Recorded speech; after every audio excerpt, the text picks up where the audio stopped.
ଆମର ସ୍ୱଚ୍ଛ ଭାରତ ମିଶନରେ ବିକ୍ରମ ମାରୁଛନ୍ତି ପୁଚ୍ଛା। ଆସନ୍ତୁ ଜାଣିବା ତାଙ୍କର ଓପିନିଅନ୍ କ'ଣ ଅଛି, ସେ କେମିତି କି ପ୍ରକାର ଭାବେ ସୁନ୍ଦର ଭାବେ ପୁଚ୍ଛା ମାରୁଛନ୍ତି।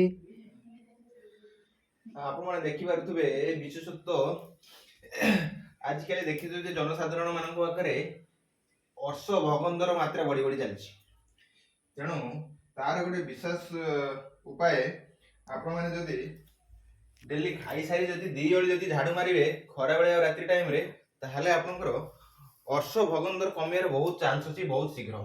ତେଣୁ ଆପଣମାନେ ଆଉ ଡେରି ନ କରି ଯଥା ଶୀଘ୍ର ଖାଇକିନା ଝାଡୁ ମାରିବା ଷ୍ଟାର୍ଟ କରିଦିଅନ୍ତୁ। ଏଇଭଳିଆ ସଫାସଫି କରି ରଖନ୍ତୁ। ଆଉ ଗୋଟେ ବି ଟ୍ରିକ୍ସ ଅଛି ଯୋଉଟା ତାଙ୍କ ଆଡେ ଚାଲେ। ଅର୍ଶ ବାହାରିଥିଲେ କ'ଣ ଲଗାନ୍ତି, କେମିତି ମୋର ଆଙ୍ଗୁଳିରେ କ'ଣ ଗୋଟେ ଅଛି ପ୍ରତିକାର, ସେଇଟା ଟିକେ ସେଟା ଗୋଟେ ଆପଣ ମନେ ପକେଇଲେ ସେ ବିଷୟରେ ମୁଁ ଟିକେ ଜାଣିବା ପାଇଁ ବା କହିବା ପାଇଁ ଡକ୍ଟର ବିଶ୍ୱଜିତ ବେହେରାଙ୍କୁ ଟିକେ ମୁଁ ସାମ୍ନାକୁ ଆଣିବି। ଆଜ୍ଞା ବିଶ୍ୱଜିତ ବେହେରା, ଆପଣ କିଛି କହିବେ ଯେଉଁ ଆଙ୍ଗୁଳି ପୁରା ବାବଦରେ? ଆଙ୍ଗୁଳି ଯଦି ତମକୁ ଅର୍ଶ ହେଇଛି ତାର ଗୋଟେ ପ୍ରତିକାର ହଉଛି କୋଉ ଆଙ୍ଗୁଳି କି ସେଟା? ବିଶି ଆଙ୍ଗୁଳିରେ ଗୋଟେ ମୁଦି କରି, ସୁନା ମୁଦି କରି ପିନ୍ଧିବେ। କହିବେ, ପଚାରିବେନି କାହିଁ ସୁନା ମୁଦି ପିନ୍ଧିଲେ ଅଲଗା ମୁଦି କାହିଁ?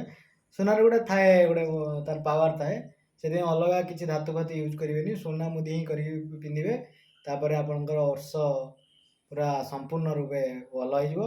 ଆମେ ଜାଣିବା ସେ ମୁଦିଟି କୋଉଠି ତିଆରି ହୁଏ। ଆମେ ପୁରା ସିଧାସଳଖ ଆମେ ଯିବା ସାଥେ ବିକ୍ରମ ରାଣା କତିକି, ଦେଖିବା ସେ କ'ଣ କହୁଛନ୍ତି ତାଙ୍କର ପ୍ରତିକ୍ରିୟାରେ, ସେ ମୁଦିଟା କେମିତି କୋଉ ପ୍ରକାର ତିଆରି ହୁଏ। କୁହନ୍ତୁ।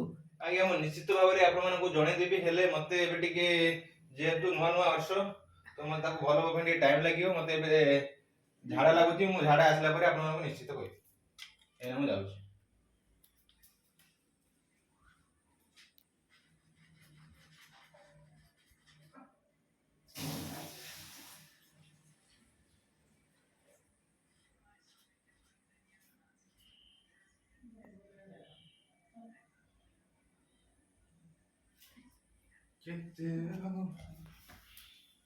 এইটা কেমতি পুছুম গুলো লাগুଛି